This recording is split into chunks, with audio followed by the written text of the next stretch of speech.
آج نا محمد ذکوان جو ہے نا اپنے ہاتھ سے نا خود کھانا کھا رہا ہے اپنے دوست کی دیکھا دیکھی. اس کا جو ہے نا ہمیشہ میں کھانا کھلاتی ہوں یا اس کے بابا کھانا کھلاتے ہیں نا ذکوان کو. تو ذکوان کا یہ وہ دوست ہے نا جس کے ساتھ اس کی دن میں کوئی 10 بار لڑائی ہوتی ہے اور 10 بار گھر آتا ہے اور مجھے کہتا ہے میری اس کے ساتھ کٹی ہو گیا اور اب جو ہے نا میں نے اس کے ساتھ بات نہیں کرنی. لیکن کچھ دیر ہی گزرتی ہے نا کہ یہ دونوں آپس میں پھر جو ہے نا وہ کھیل کود رہے ہوتے ہیں.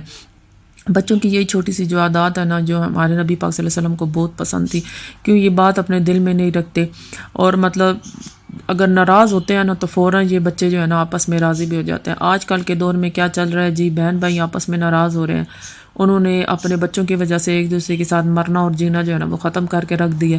صرف اس وجہ سے اپنے ایک تو ایگو کی وجہ سے، دوسرا اپنی اولاد کی وجہ سے اپنے ان بہن بھائیوں کے ساتھ جینا اور مرنا ختم کر دیا جنہوں نے جو خود ایک ہی ماں کے پیٹ سے جو ہے نا وہ پیدا ہوئے ہیں اور ایک ہی تھالی میں کھانا کھا کے بڑے ہوئے ہیں، ایک ہی بستر پہ سو کے بڑے ہوئے ہیں. ان بہن بھائیوں کے ساتھ جو ہے نا مرنا اور جینا ختم کر دیا. اور مجھے بڑا اس چیز کا افسوس ہوتا ہے کہ وہ ماں باپ خود اپنے بچوں کے کہنوں میں آ کے اپنے ان رشتوں کو دور کر دیتے ہیں خود سے. جو ماں باپ اب اس دنیا میں رہی بھی نہیں ہے یا ماں باپ جو زندہ ہیں ان کو تکلیف دینے کے لیے اپنے بہن بھائیوں سے رشتے جو ہے نا وہ جدا کر لیے ہیں، دوریاں کر لی ہیں. اور یہ کہ جی اب ہمارا ان کے ساتھ کوئی تعلق نہیں ہے، ہمارے جو ہے نا زندگی ان کے ساتھ جو ہے نا ختم، آگے ہم ان کے ساتھ نہیں چل سکتے یہ وہ. اچھا، اس میں سب سے بڑی غلطی کس کی ہوتی ہے؟ اولاد کی غلطی ہوتی ہے جو اپنے ماں باپ کو جو ہے نا ان کے اپنے بہن بھائیوں سے دور کر دیتی ہے. ماں باپ کو اس طرح اپنے بہن بھائیوں کے خلاف بھڑکاتی ہے نا کہ ماں باپ کا جو ہے نا وہ دل اپنے سگے بہن بھائیوں سے جو ہے نا وہ دور ہو جاتا ہے. کوئی بات نہیں، دنیا جو ہے مکافات عمل ہے. آج اگر یہ لوگ کر رہے ہیں نا خود اپنے ماں باپ کو یا ان کے بہن بھائیوں سے دور کر دیا، تو کل انشاءاللہ ان کے ساتھ یہ ہوگا کہ ان کے بہن بھائی ان کے ساتھ اسی طرح ہی دور ہو جائیں گے.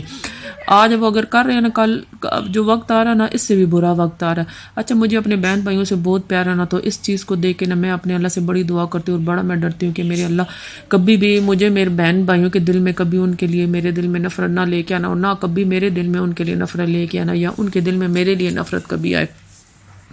اللہ پاک جو ہے نا اپنے بہن بھائیوں کا جو ہے نا ہمیشہ جو ہے محبت میرے دل میں ان کے لیے، ان کے دل میں میرے لیے محبت برقرار رہے اور ہماری اولاد کو یہ توفیق دے کہ کبھی بھی نا ہم بہن بھائیوں کو آپس میں لڑائی جھگڑوائیں نہیں.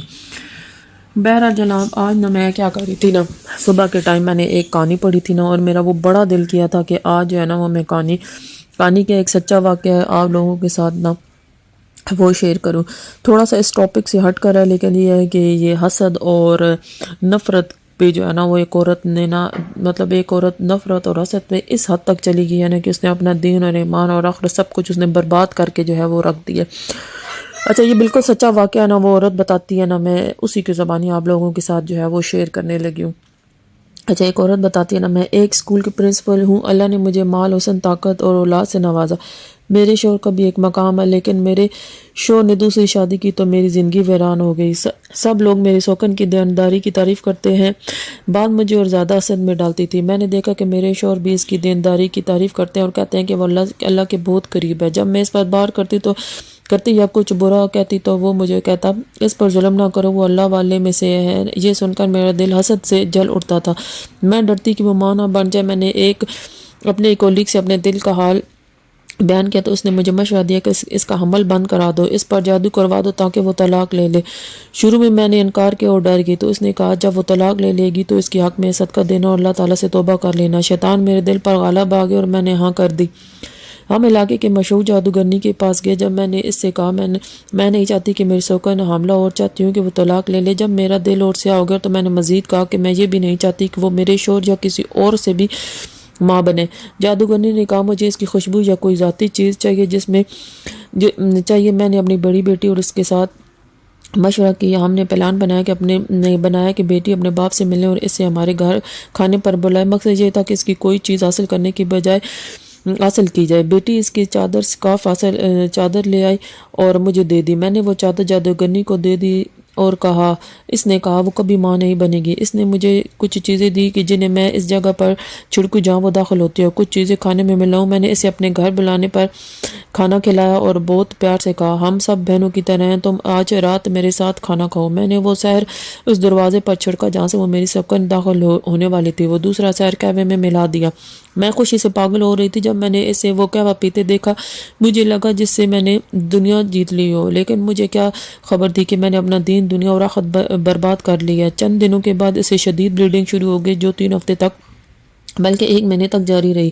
اس کی حالت بگڑنے لگی۔ شوہر مجھے بتاتا کہ وہ نماز میں روتی ہے، واش روم میں روتی ہے اور بعض اوقات تو رات کو بے ہوش ہو جاتی ہے۔ میں شوہر سے کہتی ہاں یہ سب بلیڈنگ کی وجہ سے، اور اس کے لیے خود کو فکر مند ظاہر کرتی تھی۔ اس کی جسمانی اور ذہنی حالت بگڑتی گئی۔ ڈاکٹروں نے بتایا کہ رحم میں کینسر نما رسولیاں ہیں، لہٰذا رحم نکالنا پڑے گا، لیکن اس نے آپریشن سے انکار کر دیا۔ انکار کا سبب یہ تھا کہ اس نے خواب میں دیکھا کہ کالا کتا اس کے رحم کو چیر رہا ہے۔ خواب کی تعبیر دینے والی نے کہا تم پر جادو کیا گیا ہے، زیتون کا تیل اپنے پیٹ پر لگا کر خود کو دم کرو۔ شوہر نے مجھے یہ سب بتایا تو میں نے فوراً کالا علم کرنے والی کو بتایا۔ تو اس نے کہا اگر اس نے زیتون کا تیل لگایا تو گانٹھیں کھل جائیں گی اور وہ ماں بن جائے گی، اس لیے پھر سے کھانے میں سحر ملا دو۔ جو عورت میری سوکن کی خوابوں کی تعبیر بتا رہی تھی اس نے اس پر سحر کیا تھا اور کہا کہ میرے پاس عصر سے پہلے آؤ، پھر اسے فون کرو اور لمبی بات کرو تاکہ عصر کے اذکار کا وقت نکل جائے اور میں اس وقت اس پر گانٹھیں لگا دوں گی۔ ایسا ہی ہوا۔ اس دوران اس تعبیر والی عورت کو گلا بند ہو گیا اور وہ بول نہ سکی۔ یوں سحر مکمل ہو گیا اور سوکن دوبارہ تعبیر کے لیے اس سے رجوع نہ کر سکی۔ دوسری بار میں نے کھانے میں جادو ملا دیا جس کے بعد اس کی حالت مزید بگڑ گئی اور شوہر نے مجبوراً اس کا آپریشن کروایا اور رحم نکال دیا گیا۔ لیکن مجھے غصہ تب آیا جب دیکھا کہ شوہر نے اس کی حالت پر غمگین ہے۔ اب میں چاہتی تھی کہ وہ طلاق لے لے تاکہ میری جیت مکمل ہو۔ میں نے کولیگ سے مشورہ کیا ہم اس پر جادو کا الزام لگائیں گے تاکہ شوہر طلاق دے دے۔ میری بیٹی شادی کو 1 سال ہوا تھا، ہم نے منصوبہ بنایا اور شوہر پر بھی جادو کروا دیں اور وہ عمل گھر کے دروازے کے پاس دفن کر دوں گی۔ ایسے ہی کیا۔ پھر میں نے شوہر سے کہا خوابوں کی تعبیر بتانے والے نے کہا تم پر جادو ہے اور سوکن نے خود کیا ہے۔ ایسی جگہ بتائی۔ شوہر نے درخت کے پاس گڑھا کھودا تو واقعی سحر ملا اور یہ اس کے لیے صدمہ اور میرے لیے خوشی کا موقع تھا۔